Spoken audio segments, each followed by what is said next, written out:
Good morning and welcome to Hallam News. I'm George Bragg. And I'm Eleanor Ingleby. Coming up on today's show. The Queen pays a royal visit to Sheffield for her traditional Maundy service.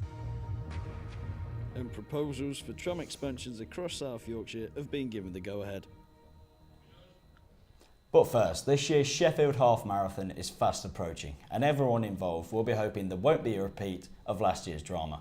The event was cancelled as the runners waited on the start line because of a lack of water.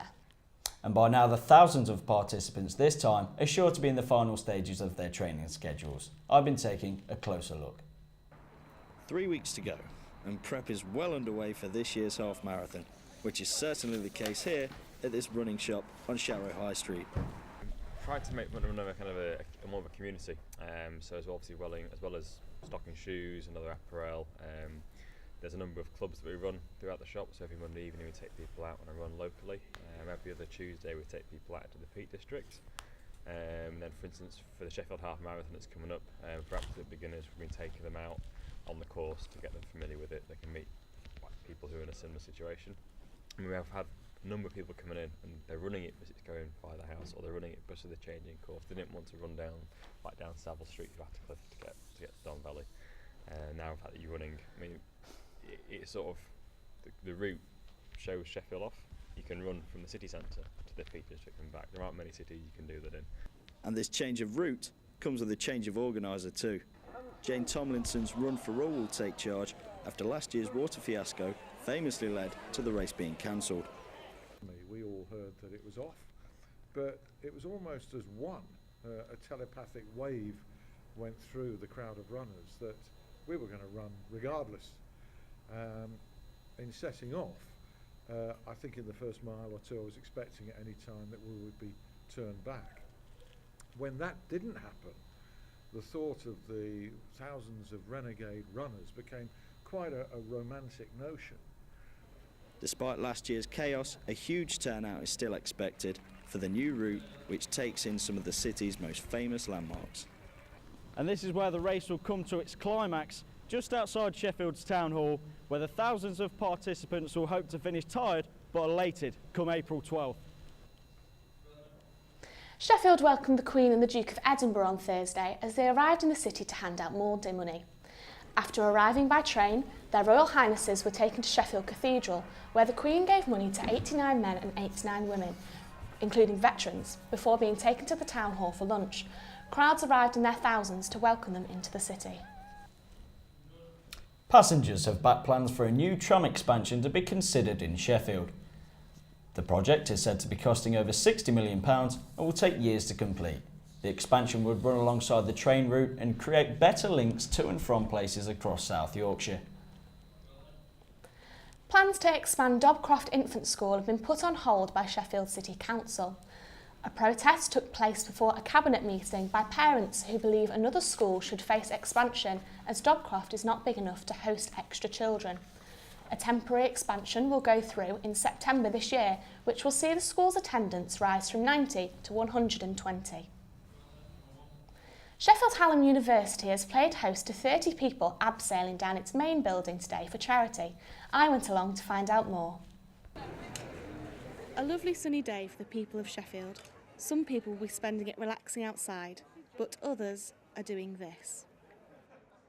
Over 30 people today have abseiled down Sheffield Hallam University's Owen building, which stands at 125 foot tall, in order to raise money for charity. If you haven't already noticed from the t-shirt, we're raising money for the Children's Hospital charity, and that's basically they're making a new ward for their hotel, building a whole new building. They're trying to just improve the quality of life for the children, so it's really important and really good cause. How much money are you aiming to raise from today? Our aim was... Well, our aim was 5,000, but we're currently heading towards 7. Yeah. But we think once a couple of weeks pass and we count it all up, the extras, it'll be more than that. So over 7,000. Over 7,000. While abseiling might be some people's idea of a nightmare, others thoroughly enjoyed it. Yeah, it was really fun actually. It wasn't scary at all, weirdly. Have you ever done anything like this before? No, it was my first abseiling experience. Are you going to do it again? Yeah, I think I would. I'd like to do sort of like Maybe not a building, maybe like a rock face or something. After putting on your harness and helmet, it's time to go up onto the roof of the 12-storey building, where you can enjoy the beautiful views of Sheffield, if you dare to look down, that is. After leaning backwards over the edge, it's time to make your way down. And in no time, you're safely back on the ground.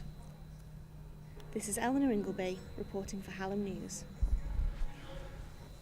The people of Sheffield have been embracing their inner Irish today as the celebrations begin for St Patrick's Day.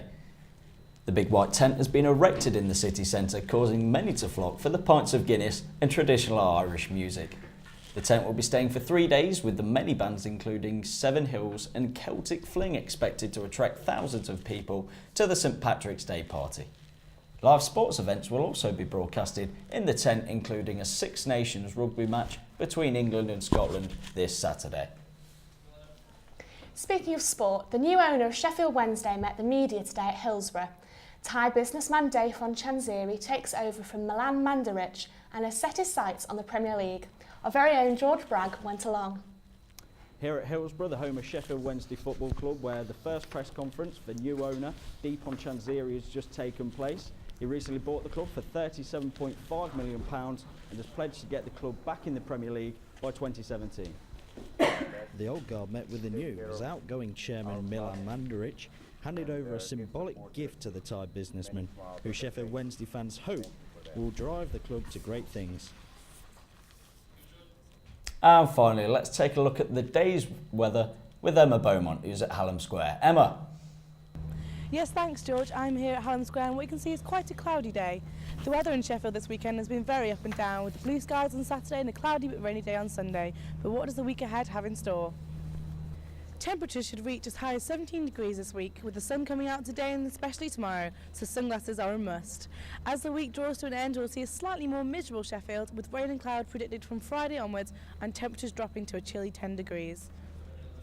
If I were you, I'd be making the most out of the sun while it's here in Sheffield. If you're at work, take a lovely long lunch break, and if not, grab yourself an ice cream, as it may be your last for a while. Back to you in the studio, George and Eleanor. Thanks, Emma. Well, it looks like the weather's going to be getting better, George. Absolutely, it's a good job I brought my sunglasses with me as well. Well, that's all from us today. I'm Eleanor Ingleby. And I'm George Bragg. Have a lovely day. Bye-bye. Bye.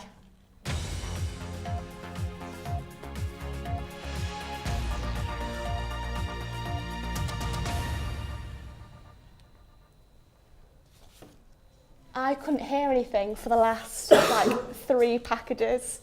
My